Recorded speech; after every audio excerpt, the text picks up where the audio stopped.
Hi! నేను మీ Ravikumar. So, మనం చాలా వీడియోస్‌లో కొన్ని విషయాలు మాట్లాడుకున్నాం. కానీ, ఆ వీడియోస్‌లో కొన్ని కామెంట్స్ వచ్చాయి. సార్ నేను డిగ్రీ చదివాను. అండ్ దెన్ కొంత గ్యాప్ ఉంది కెరియర్ గ్యాప్‌లో. ఈ కెరియర్ గ్యాప్ ఉన్నవాళ్ళు ఏ కోర్స్ తీసుకోవాలి? లేదు ఇప్పుడే ఫ్రెషర్‌గా వస్తే ఏ కోర్స్ తీసుకోవాలి?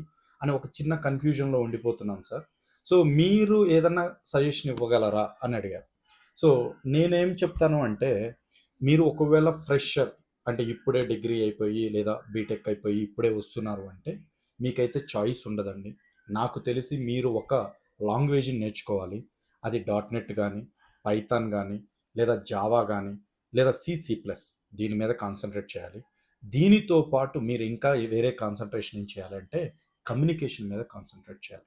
ఎందుకంటే, ఇప్పుడు నేను చాలా కంపెనీస్‌తో కూడా ఇంటరాక్ట్ అవుతూ ఉంటాను. సో, నన్ను కూడా ప్రొఫైల్స్ ఇవ్వండి సార్ అని అడుగుతూ ఉంటారు. వాళ్ళు ఫస్ట్ అడిగేది ఎవరికైనా సరే బాగా కమ్యూనికేషన్ ఉన్న వాళ్ళ ప్రొఫైల్ మాత్రం ఇవ్వండి సార్ అని అడుగుతూ ఉంటారు. చాలామంది కమ్యూనికేషన్‌లో లాగ్ అయిపోయారు. సార్ ఖచ్చితంగా లాంగ్వేజ్ అయితే అవసరమే. కానీ కమ్యూనికేషన్ లేకుండా మీకు జాబ్ వచ్చేదానికి చాలా తక్కువ అవకాశాలున్నాయండి. సో దట్ మీరు ఏదన్నా ఒక లాంగ్వేజ్‌తో పాటుగా కమ్యూనికేషన్‌ని బాగా ఫోకస్ చేయండి. సార్ ఇదే మీరు ఎక్స్‌పీరియన్స్ అయితే ఎలా అని అడగొచ్చు. సో ఎక్స్‌పీరియన్స్ అయితే మీరు చాలా టూల్స్ ఉంటాయండి. ఫర్ ఎగ్జాంపుల్ స్ప్లంక్ అనే టూల్ తీసుకోండి. ఎక్కువగా మానిటరింగ్ టూల్ లాగా ఉంటుంది. సో, కోడింగ్ ఎక్కడా గూడా అవసరం ఉండదు.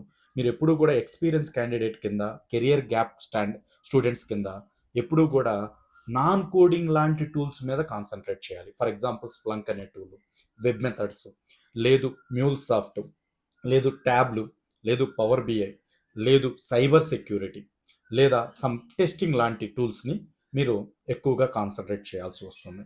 వీటిల్లో కూడా నేను మీకు ఇంతకుముందు చెప్పిన ఫార్ములా బేస్ చేసుకొని latest, demanded, easy and supporting tool తీసుకోవడం వల్ల మీకు ఎక్కువ జాబ్ వచ్చే అవకాశాలు ఉంటాయండి.